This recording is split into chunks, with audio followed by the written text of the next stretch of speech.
we've talked a lot about Trump, obviously, these last few days, but we haven't spent enough time on Kamala. How do you think Kamala did in the debate the other day? I thought she did really well. She was poised and prepared. The debates are much more about performance than they are about substance. People just want to see. It's an audition. Can you be president? Can you be presidential?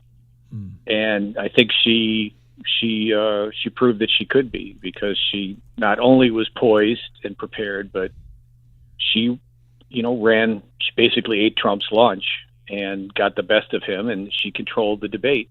I know she had a lot of help from the moderators, but I don't think that's a good excuse. Yeah.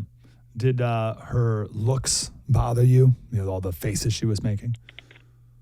Like when she put her hand under her chin, that was a bit much.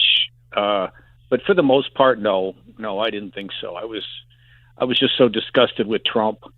I didn't pay much attention to her. Did you see? So, by the way, Hillary posted a picture of Kamala doing the hand under her chin that Kamala did. I think I saw it twice, 2 different times. But so Hillary thought that was a wonderful, wonderful moment. Did you see the Ann Coulter article the other day about the debate? I did, yes. So she brought up that NYU experiment, and we played some clips of it earlier in the show today. So this is for everyone who missed it. This is back in 2016, and the people at the NYU theater department thought it would be interesting to reenact the entire debate from Hillary and Trump, but just switch the genders. So they had a guy play Hillary and a woman play Trump. And they went into it thinking this would reinforce all their beliefs that any criticism against Hillary is because she's a woman, and once we have a man play the part, then he's going to be even better than Hillary is. And what will happen when Trump is played by a woman?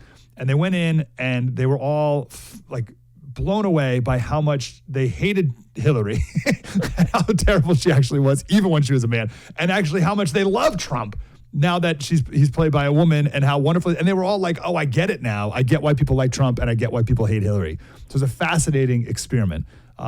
What do you remember when that happened back in 2016? And what do you make of that experiment they did? Yeah, the experiment was fascinating, and that's the first I heard of it when I read the piece. But I don't think it's germane to what happened at this debate, because Trump was very different during his debates with Hillary. He was funny and charming, and he wasn't the angry, peevish, defensive, blustering guy who couldn't put a sentence together. And so his demeanor was very different at both debates, and I think that's why it's one of the reasons that he lost this one. Because I've been saying all along, my consistent theme throughout the campaign has been Trump cannot remind people why they hate him more than inflation. And that's what he did at this debate. It had nothing to do with the points that he made, even though he was pedantic and repetitive. It just had to do with his demeanor. And he is exhausting. And when he reminds people that he can be exhausting, that's what hurts him. Now, I know people have a lot of opinions about the 2020 election, but it comes down to this. He lost by about 45,000 votes. They might have been fraudulent votes. That's not the point. He lost by about 45,000 votes in 3 states.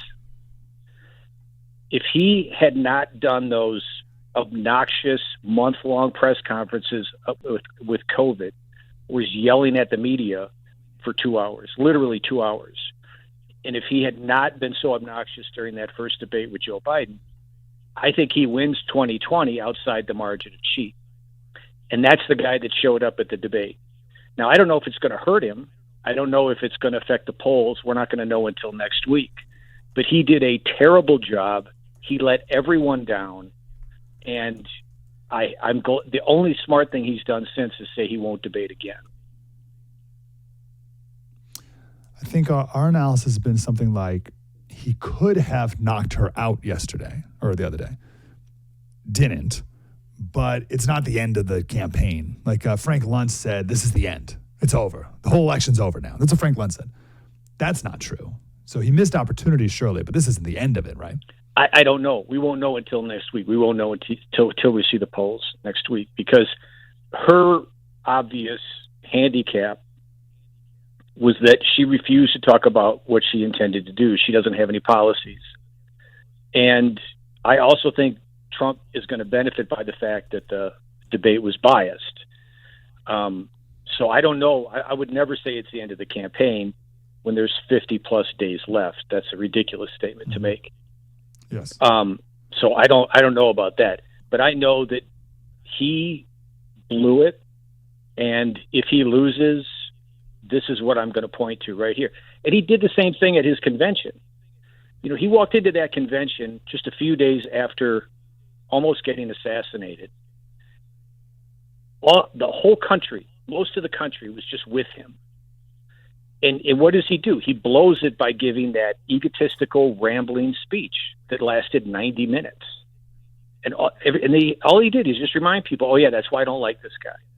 And he did the same thing during the debate. And I don't care if he was outnumbered at the debate. You and I have both been in rooms where we've been outnumbered in a debate because we're conservatives. And we don't fall apart. And we don't just start repeating the same things over and over again. He lost his poise. She was the alpha male in that debate, and that's deadly in a presidential election. But I'm not saying it's the end of the election. Yeah. Was it to the point that you don't think he'd be a good president? Oh, no, not at all. I think he did a great job. I mean, I'm still going to crawl over glass naked and lit on fire to vote for him. That hasn't changed. But have I? Well, I think the last time we talked, I told you that I've never felt better about an election than I do this one. And the debate wiped that away. Now I'm quite worried again that he's going to lose. I don't think I have any other follow-ups to any of that. I think that's quite clear. I guess the only, it's over. It happened. so I guess the question is now what? Now what does he do? And really the best I could spin it at the end of it was, because I try to end on a positive, is this is a reminder of something that's always been true, and that is that it's always up to us. It always has been up to us, and it certainly now is all up to us. But it always has been. So that, it's easy to sit back and be like, well, the big guy will take care of it. But like, no. Like, we have to do all the work. But that being said, what's next for Trump?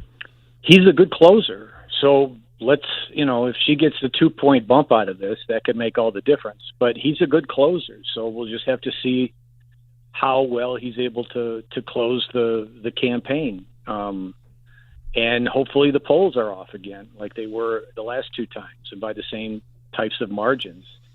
So it's just going to, if I were him at this point, I would do local interviews. I would do my rallies.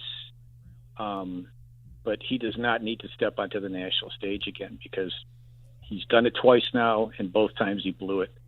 And I'm just furious with him. I don't know. He let all of us down. And it is up to us, but it's also up to him. So, but we have a long way to go. Sandy is in Ohio. Sandy, you're on the phone with John Nolte. Hi, John. Hi, Sandy. Good morning. You made me mad, John. You made me mad. I usually like everything you say, but it made me mad. Sorry about that. I know you're not. I mean, the thing is with me, I was sitting at home watching the debate by myself. My husband was out of town on work, because even though he's close to retirement, he still has to work because of this great economy we have. Anyhow, what bothered me so much about this whole thing wasn't his demeanor. It wasn't even her. She just got on my nerves so bad that I had to mute and then read what she said later, because I can't hear her voice. But what bothered me was how, he called her a Marxist. Does anyone remember how she responded? I don't. I don't believe she ever. No. I don't believe she ever denied it. And that's what stuck out to me. If someone called me a Marxist, I would probably walk across the stage and lose my mind. It didn't even seem to faze her. You know why? Because she was so well prepped that wasn't even part of her script. No one's going to call me a Marxist on TV. And so she didn't respond. She came out with one of her other platitudes or whatever. So, yes, did he lose his cool? He's a human. I'm a human. I was losing my cool for him. Do I wish he would have responded with some things better? Yes. But I did not see him as losing that debate as much as her surviving that debate. Thank you, Sandy. The call screener wrote here, I respect John.